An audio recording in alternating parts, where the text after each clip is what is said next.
Hiya, it's Robin here. It's lovely to see you. Welcome back to school. I hope you've had a really good summer and looking forward to the autumn term.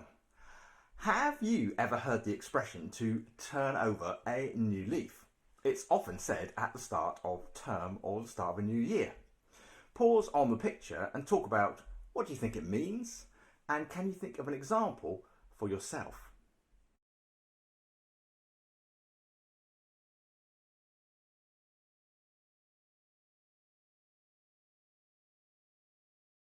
When I was a classroom teacher, I used to ask this next question to my class in the first week of September. Who is the most important person in the room? And every year, the same answers were given that I think aren't correct. They used to say, you are, because children often think the teacher is the most important. And after that, they would say Jesus. So what do you think? Pause and discuss. Who do you think is the most important person in the room you are currently in?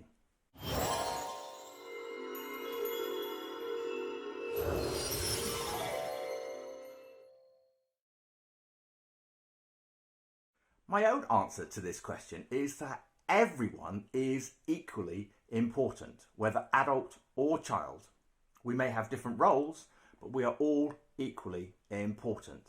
And perhaps one way we could all turn over a new leaf this term is to treat each and every person as though we are all equally important. Now, let's watch the story of somebody from the Bible who definitely turned over a new leaf. In his case, it was caused by a rather dramatic encounter with the divine.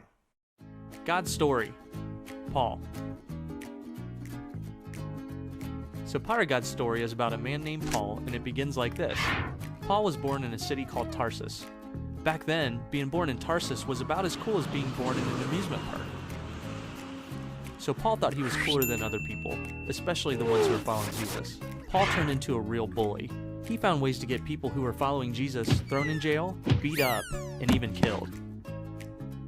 One day, Jesus yelled from the sky, "Paul, Paul, why are you acting this way?" Then Jesus shined a really bright light, brighter than the sun, right into Paul's eyes. Paul couldn't see anything for 3 days. Kids, never look straight at the sun. Remember what happened to Paul. After Paul could see again, he decided to listen to God. And not just listen. Paul decided to spend his whole life telling people about God and God's son Jesus. Paul knew if he was going to tell people about God, he better get to know God. Paul found different ways to get to know God. Sometimes he fasted, which is when you skip a meal or many meals, and spend time praying to God instead.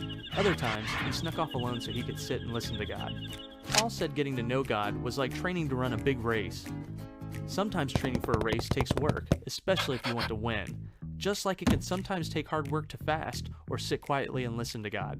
But for Paul, knowing God was way better than winning first place, even if the prize was $1 billion.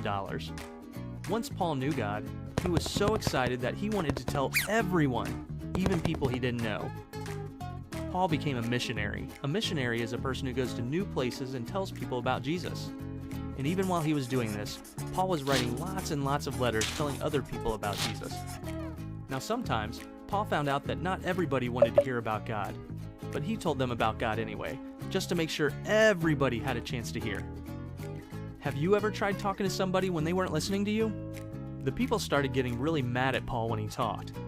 They threw rocks at him, beat him up, put him in jail, and even tried to get rid of him completely. Guess what Paul did?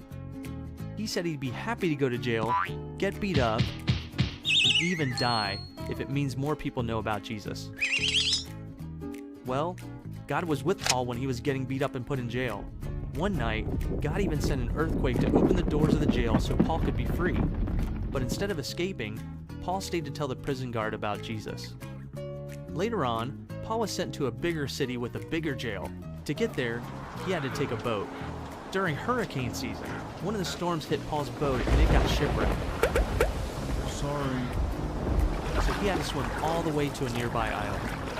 Picture swimming in the North Pole with penguins. That's how cold Paul was. But as soon as he saw there were people living on the island, what do you think he did? Yep, He taught them about Jesus.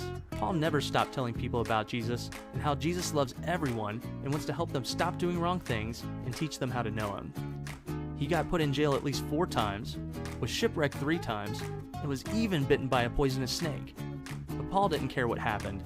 He was so happy knowing God that he just wanted everybody else to know God too. And that's the story of Paul.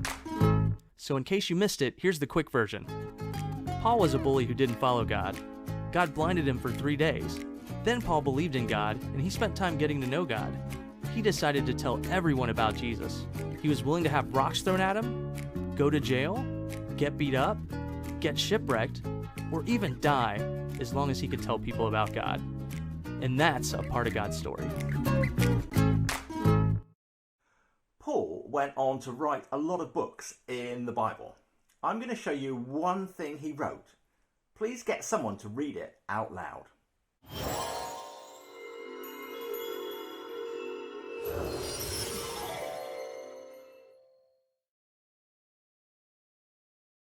Paul was beginning to understand that everyone is equally important. I think I ought to turn over a new leaf and show you more serious songs this year. We can't have too much smiling in schools. So here is a song about a hairbrush sung by a cucumber. Enjoy. And now it's time for Silly Songs with Larry, the part of the show where Larry comes out and sings a silly song. Our curtain opens as Larry, having just finished his morning bath, is searching for his hairbrush. Having no success, Larry cries out, "Oh, where is my hairbrush? Oh, where is my hairbrush? Oh, where, oh, where, oh, where, oh, where, oh, where, oh, where, oh, where, oh, where, oh, where is my hairbrush?" Having heard his cry, Pa Grape enters the scene. Shocked and slightly embarrassed at the sight of Larry in a towel, Pa regains his composure and reports, "I think I saw a hairbrush back there." Back there is my hairbrush.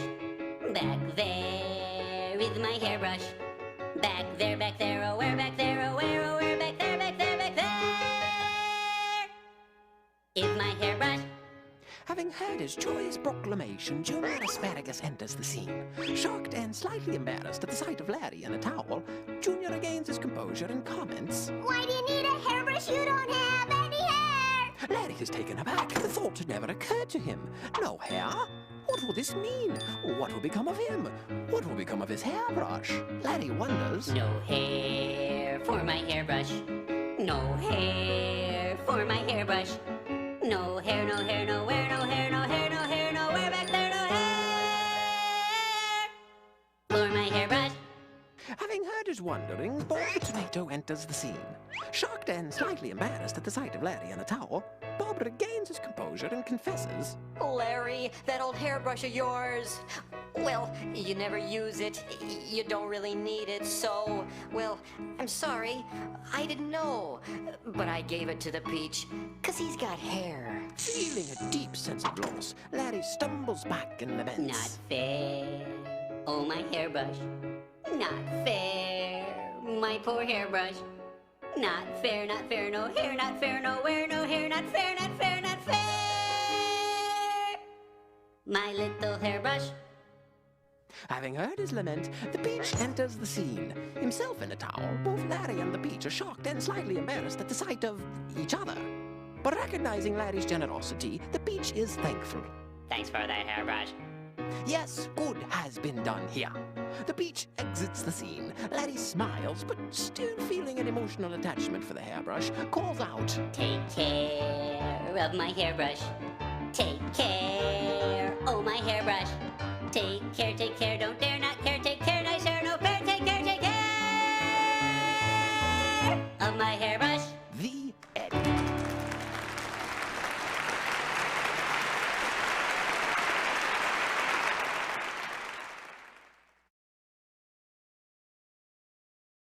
Even though everyone is equally important, we still have people in our lives who are special to us, like our family and friends. So take some time to think about or talk about who is special to you. You may want to say thank you to God for them, or just think about them and be thankful.